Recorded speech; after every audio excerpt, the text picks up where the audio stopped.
Hello, हाय दोस्तों। आज हम डिविडेंड पॉलिसीज़ के ऊपर डिस्कशन करेंगे कि वो क्या होती है, कैसे होती हैं। तो दोस्तों चलो हम शुरू करते हैं। जैसे कि पहले डिविडेंड पॉलिसीज़ करने से पहले हम ये पता करते हैं कि डिविडेंड क्या होता है। तो डिविडेंड जैसे कि आप देख पा रहे हैं इसमें लिखा हुआ है, एक पोर्शन ऑफ प्रॉफिट होता है आफ्टर टैक्स जो डिस्ट्रीब्यूट होता है शेयर होल्डर्स में, चाहे वो इक्विटी हो चाहे वो प्रेफरेंस हो। कोई कंपनी या कोई फर्म प्रॉफिट कमाती है तो उसको वो डिवाइड करना पड़ता है as a dividend to his shareholders, both equity and preference shares. और जैसे कि प्रॉफिट में से शेयर डिविडेंड काटने के बाद तो जो चीज़ बचती है उसे हम रिटेन अर्निंग बोलते हैं। The term dividend refers to the portion of profit after tax which is distributed among the shareholders of the firm. तो डिविडेंड ये होता है। और दोस्तों उसके बाद हम डिविडेंड पॉलिसीज़ पाएंगे। डिविडेंड पॉलिसीज़ का मतलब ये होता है कि हमें ये पता करना हो डिविडेंड पॉलिसीज़ में कि फर्म को किस में फ़ायदा है। डिविडेंड देने में फ़ायदा है, कितना डिविडेंड देने में, मतलब अगर 100 में से 50% देने में फ़ायदा है या 30% देने में फ़ायदा है या 80% देने में फ़ायदा है। मतलब फर्म को किस चीज़ में फ़ायदा है, या डिविडेंड ना दे, वो डिविडेंड डिक्लेयर ना करे। तो ये पॉलिसीज़ होती हैं।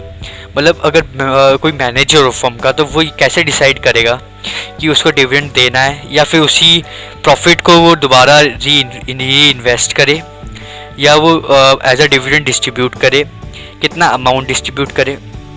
तो ये डिविडेंड पॉलिसी से हमें पता चलता है। तो इसमें लिखा हुआ है, dividend policy is basically concerned with deciding whether to pay dividend cash और to pay increase dividend as at a later stage और distribution of profits in the form of bonus shares.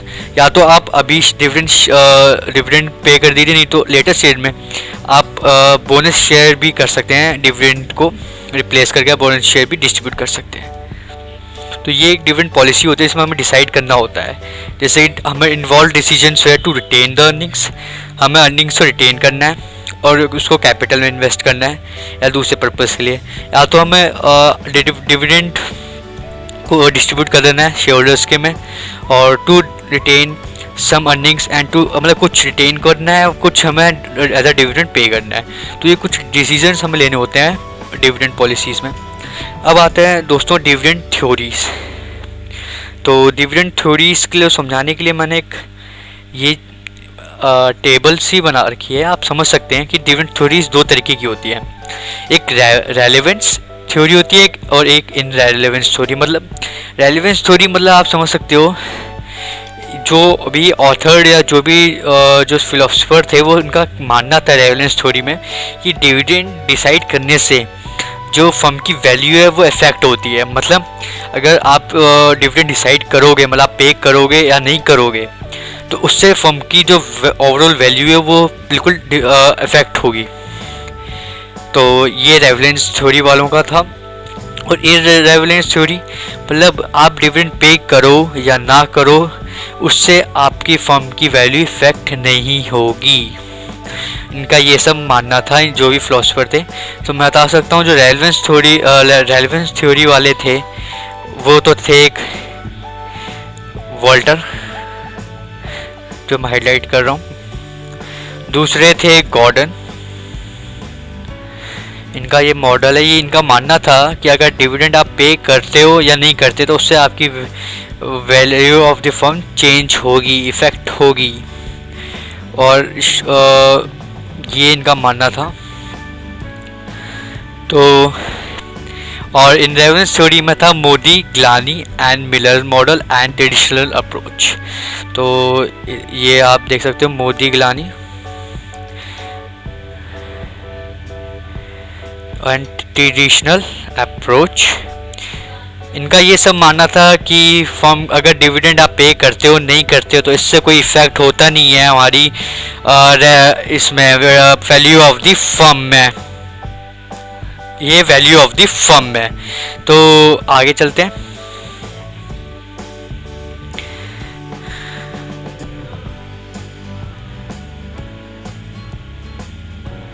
तो इररेलेवेंस थ्योरी हम पहले करते हैं क्योंकि ये थोड़ी सी सिंपल और इजी है। तो इररेलेवेंस थ्योरी इसका मतलब ये होता है कि अगर आप डिविडेंड का कोई फर्म पे करती है या नहीं करती है तो उससे आपकी फर्म मतलब आपकी फर्म को कुछ जो उसकी वैल्यू को कोई इफेक्ट नहीं होगा। तो मैंने ये समझाने की कोशिश करी है एज अ ये डायग्राम बना के कि जब आप वैल्यू ऑफ द फर्म जो वेल्थ ऑफ द शेयर है वो आपकी फर्म्स की अर्निंग पर डिपेंड करती है, ना कि वो आपकी डिविडेंड पॉलिसी पर डिपेंड करती है। तो earning of the firm depends upon firm investment policy not on dividend policy. आपकी इन्वेस्टमेंट पॉलिसी पर डिपेंड करेगी फर्म की अर्निंग, और फर्म की अर्निंग पर डिपेंड करेगी शेयर होल्डर वेल्थ। तो ये एक तरीके का ये मिलर का मॉडल था जिसमें इन्होंने ये समझाया कि डिविडेंड पॉलिसी पे कुछ इफेक्ट नहीं होगा वैल्यू ऑफ द फर्म को। तो according to the Miller and Modi model, amount of paid as a dividend has no effect on the value of firm. Value of firm depends on the earnings of the firm. जो value है firm की वो earnings पर depend करती है, dividend policy से कोई लेना देना नहीं होता। तो ये हमारे मोदी जी नाम आपको याद आजकल बहुत जल्दी हो जाएगा क्योंकि आजकल वो चर्चे में बहुत ज़्यादा हैं। तो आप याद रखिएगा मिलर एंड मोदी अप्रोच। तो मिलर मोदी गिलानी अप्रोच में आपको अजम्पशंस देखनी पड़ेंगी। अजम्पशंस मतलब उन्होंने अभी कुछ अजम्पशंस दी थी। अजम्पशंस आप देख सकते हैं इसमें दे रखा है कैपिटल मार्केट्स आर परफेक्ट। मतलब परफेक्ट का मतलब है कि उसमें जैसे कि हम आपने पढ़ा होगा परफेक्ट कंपटीशन, तो उसमें बायर और सेलर परफेक्ट नॉलेज होती है, सब कुछ होता है। इसमें ही भी जो आपकी फर्म है और जो मतलब क्या बोलते हैं सेलर है जो भी है शेयर होल्डर्स हैं और फर्म के बीच में शेयर होल्डर्स और फर्म के बीच में परफेक्ट नॉलेज होती है। उन्हें सब पता होता है, कोई छोटा मोटी चीज़ छुपी नहीं होती है, सारे क्लियर होते हैं। और जो पीपल्स है वो रैशनल है, एक रैशनल कंज्यूमर है, मतलब एक रैशनल कि उनका मेन मोटिव होता है आपको प्रॉफिट मैक्सिमाइज करने का। इसमें अंजम्पशन लेनी पड़ती है नो टैक्स, कोई टैक्स नहीं होता लेकिन टैक्स होते हैं, लेकिन हम अंजम्पशन ले रहे हैं कि कोई टैक्स नहीं है। और ऐसे डिविडेंड पर टैक्स कटता है, वो फर्म काटती है, वो टैक्स उसमें हम नहीं ले रहे हैं। फ्लोटिंग कॉस्ट और नील। फ्लोटिंग कॉस्ट जैसे कि आप समझ सकते हैं कि कोई भी हम नए शेयर्स इशू करते हैं तो उसमें जो कॉस्ट लगता है तो इसमें ये बता रहा है वो नील है। इस हम एजम्पशंस ले रहे हैं, बाकी एजम्पशंस कुछ गलत होती हैं। इसकी फ्लोटिंग कॉस्ट हमारा नील कभी हो नहीं सकता, टैक्स देना पड़ता है। और परफेक्ट कैपिटल एक इमेजिनरी स्टेट है, मतलब परफेक्ट मार्केट या परफेक्ट कंपटीशन एक इमेजिनरी स्टेट होती है और in practice it is not possible, मतलब ये नहीं होती है असलियत में। दूसरा हमारे जो मोदी मिलर जो या आप कह सकते हो मिलर मोदी गिलानी जो एग्रीमेंट करते हैं, अगर कोई कंपनी अर्निंग्स रिटेन करती है और वो डिविडेंड नहीं पे करती है तो वो share holder same equal right enjoy करता है, क्योंकि उसकी जो value of the share increase होती है, अप्रिशिएट होता है। मतलब कैपिटलाइजेशन ऑफ शेयर्स होता है, अप्रिशिएशन इन कैपिटल, उनका शेयर की वैल्यू इंक्रीज हो जाती है। अगर वो डिस्ट्रीब्यूट करते हैं तो वो डिविडेंड के तौर पर उसका बेनिफिट उठा लेते हैं, enjoys the dividend equal in the value of the amount by his capital. तो if a company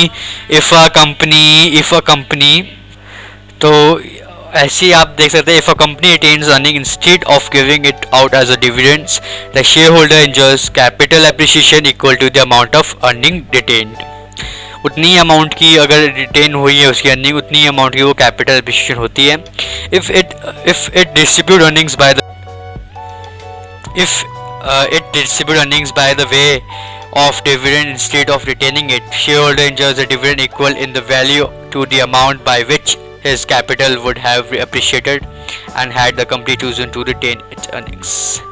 तो वही बात है, उतनी सेम उनको भूल जाएगा। लेकिन हिंट्स हम एक चीज़ देख सकते हैं, तो division of earnings between dividend and retain earnings is relevant from the point of views of the shareholder. उनके हिसाब से शेयर होल्डर के हिसाब से उनके कोई माने नहीं है, मतलब उनको कुछ मतलब नहीं होता इससे। अब हम जो MM अप्रोच है उसका फॉर्मूला देखते हैं कि फॉर्मूला क्या है।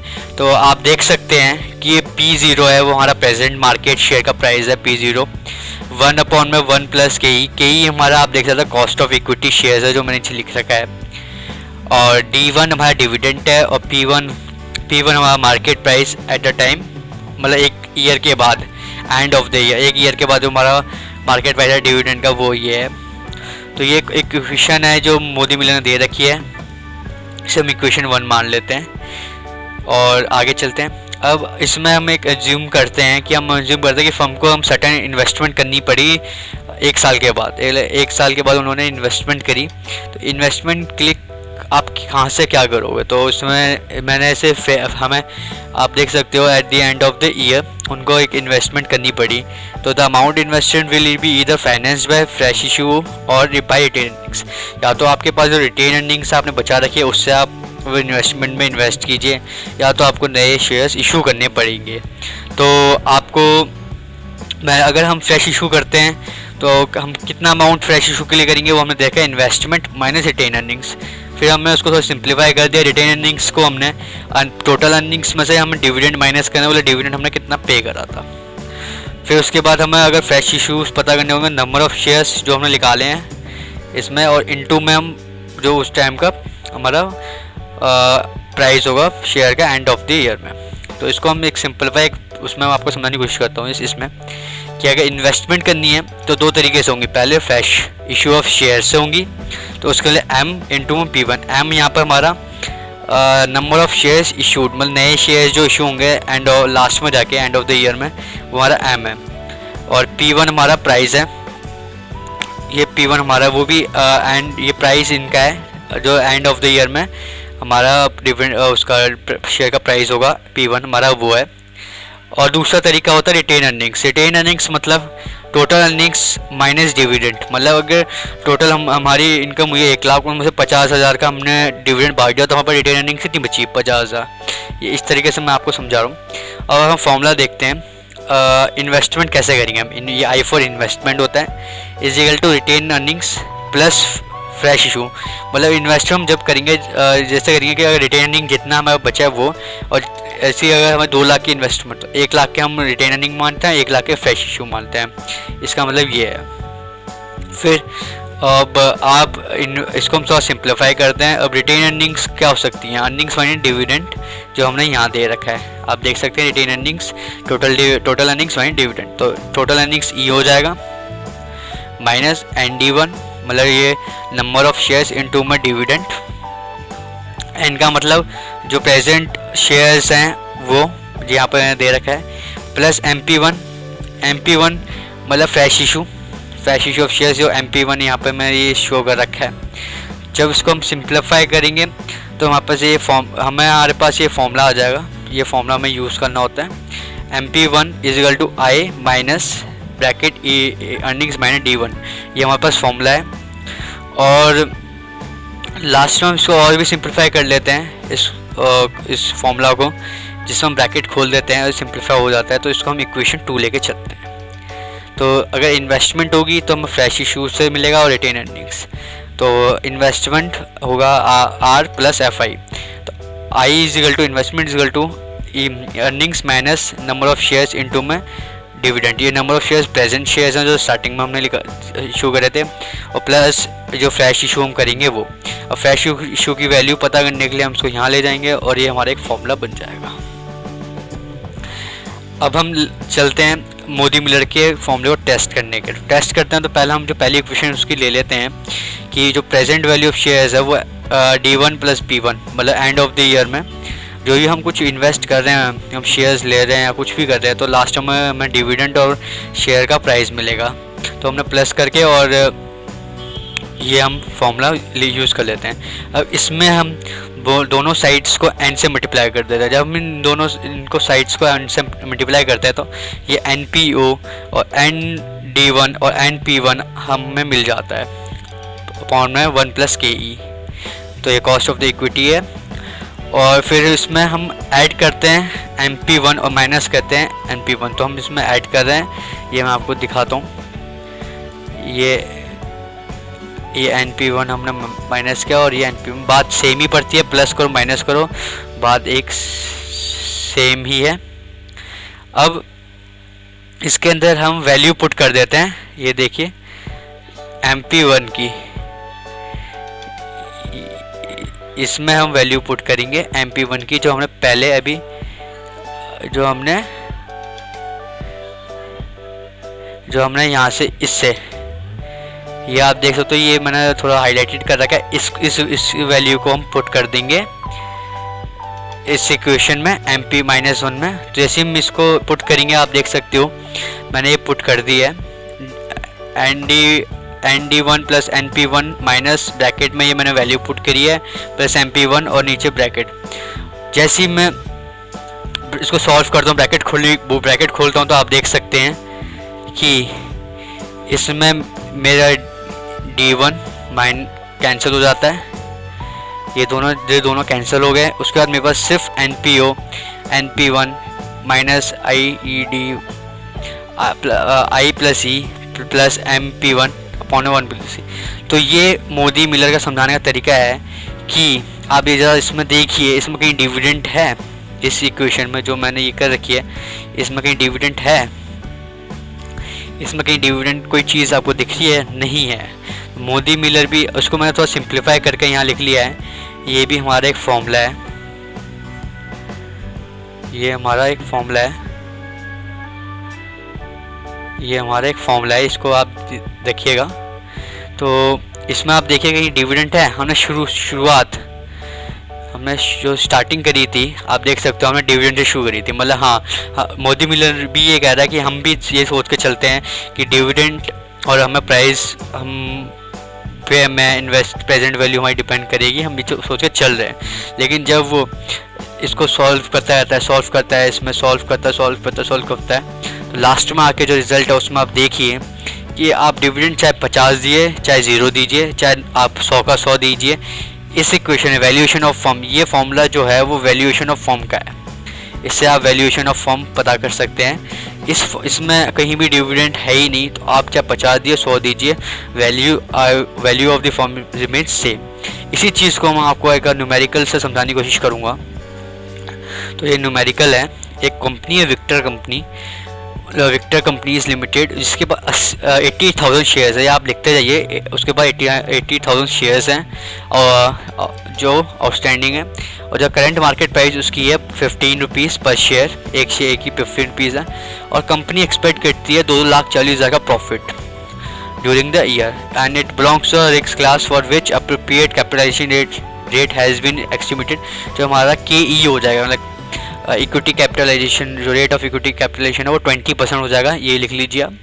और फिर कंपनी कंसिडरिंग डिविडेंड में 2 रुपीज़ पर शेयर का देना है करंट ईयर का। अब हमसे पूछा है what will be the price of the share at the end of the year, क्या होगा at of the end of the year price of the share. तो उसमें 2 कंडीशन हमें दे दी हैं, एक पेड में बताइए, एक नॉट पेड में बताइए। फिर लास्ट में हमें पूछा है वो how many new shares must the company issue if dividend is paid and the company needs 12 lakh. अगर डिविडेंड पे कर देते हैं और हमें इन्वेस्टमेंट 12 लाख रुपए की करनी है, तो हमें कितने न्यू शेयर्स हमें करने हैं। तो ये हम पार्ट 1 करते हैं। पार्ट 1 में हम डिविडेंड पेड ले रहे हैं और हम पता करने की कोशिश करेंगे। फॉर्मूला हम यूज़ कर रहे हैं, ये P0 = 1 में D प्लस P1। तो इसमें क्वेश्चन में क्या क्या पता करना है? KE हमारा 20% है, KE हमारा 20% है। N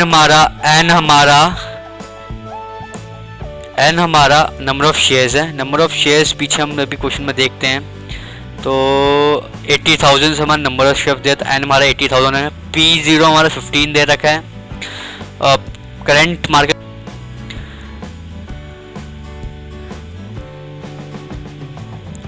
तो P0 हमारा 15 दे रखा है। करंट मार्केट प्राइस ये देखिए, शेयर इज 15 और N 80,000 हो गए। D1 हमें दे रखा है 2, डिविडेंड हमें 2 दे रखा है। अगर डिविडेंड नहीं पे करना उस केस हम D1 को 0 लेंगे। तो हम इसको पुट करते हैं। तो हम जब वैल्यू पुट कर रहे हैं आप देख सकते हैं 15 = 1 प्लस 0 और 2 और P1 मतलब हमें एक शेयर का प्राइस पता करना है eight the end of the year. ये P1 हमें पता करना है। तो हम इसको सॉल्व कर रहे हैं। देखिए 15 + 2 plus P1 upon with this, इसको हम यहाँ ले जाते हैं, इसको इंटू कर देते हैं और अब 18 आ जाता है। 18 equal to 2 plus P1, P1 equal to 18 minus 2 और ये 16 आ रहा है जब हम डिविडेंड पे करते हैं। ये हमारा एंड ऑफ द ईयर का प्राइस है एक शेयर का, 16 रुपये एंड ऑफ द ईयर का। अब नॉट पेड का देख लेते हैं। नॉट पेड में आप देख सकते हैं कि 15 आपका ये है और आपने को डिविडेंड 0 लेना है। जैसे हम 0 लेते हैं तो आप देख सकते हैं इसमें लास्ट में हमारा जो है एंड ऑफ द ईयर का प्राइस का शेयर हमारा 18 हो जाता है जब हम नॉट पेड है, ये डिविडेंड नॉट पेड। तो ये हमारी पहला पार्ट कंप्लीट हो चुका है। हम सेकंड पार्ट करते हैं। सेकंड पार्ट में हमें वो पूछ रहा है कि हम कितने नए इशू करने हैं। तो M इंटू में P1 है, आपको पता है ये हमारे न्यू शेयर्स हैं। न्यू शेयर्स हमारे इशू के न्यू शेयर्स का ये फॉर्मूला है। तो इसके लिए हमें इन्वेस्टमेंट पता करनी है, हमें अर्निंग्स पता करनी है और हमें डिविडेंड कितना पे करा है और ये हमें डिविडेंड पे वाले में करना है। तो क्वेश्चन में हम जाते हैं।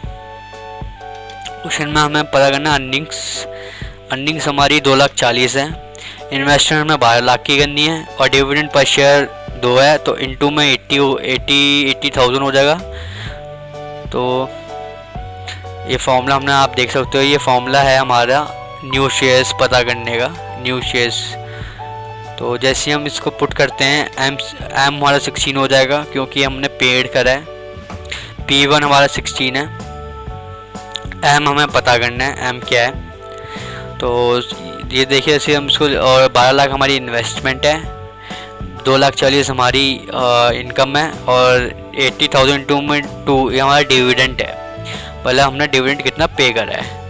जैसे हम इसको सिंप्लीफाई कर रहे हैं आप देख सकते हो 2,40,000 1,60,000 माइनस, अब ये माइनस करते हैं मुझसे तो 11,20,000 रुपये आपका आ रहा है और M इजिकल टू हो जाएगा 11,20,000 पर अपॉन 16। तो M हो जाएगा न्यू शेयर्स हमारे 70,000 रुपये न्यू शेयर्स हो जाएंगे हमारे।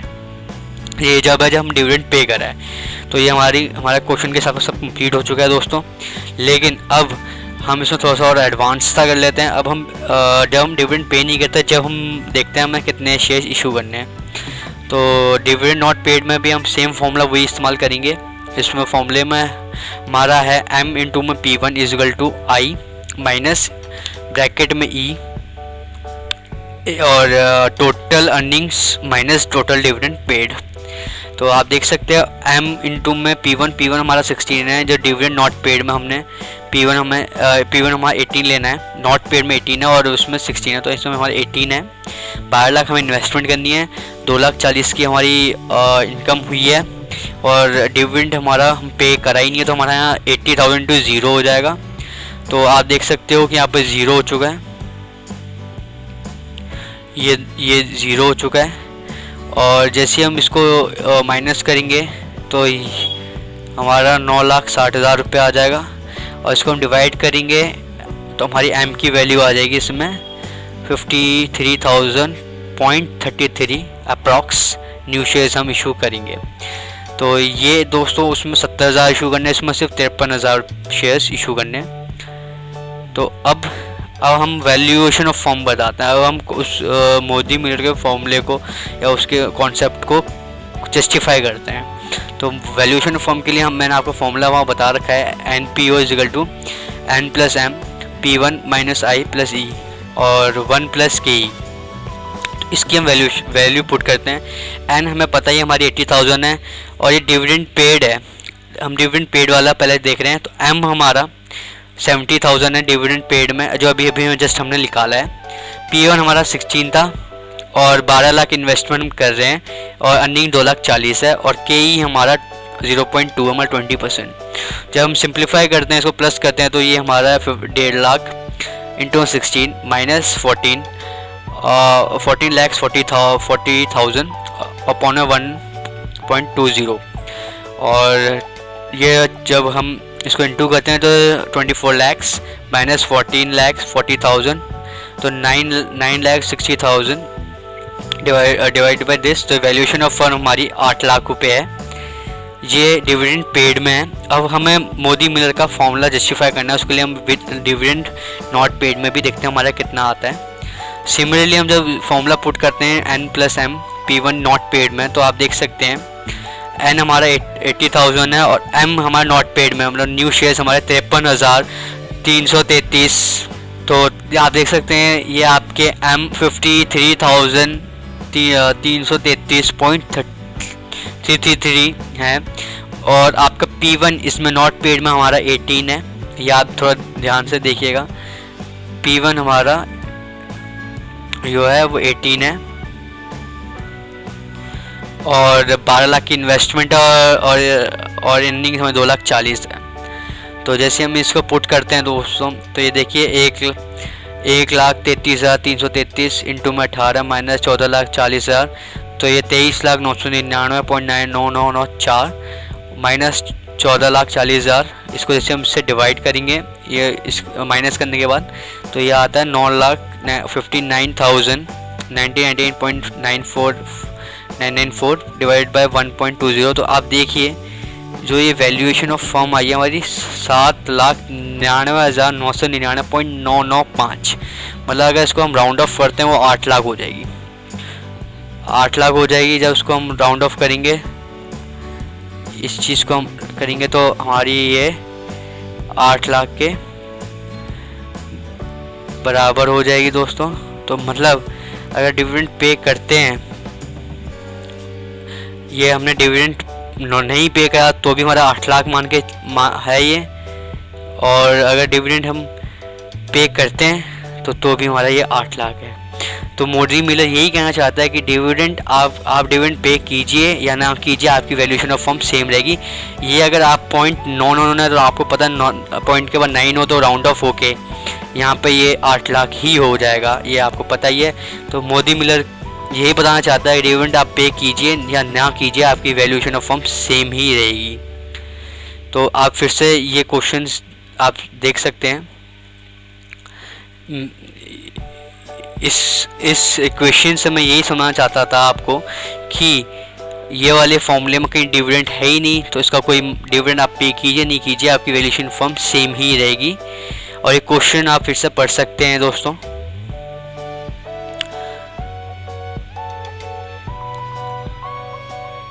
और ये फॉर्मूलाज वगैरह जो मैंने इसमें डाले हैं वो बहुत सिंपल हैं।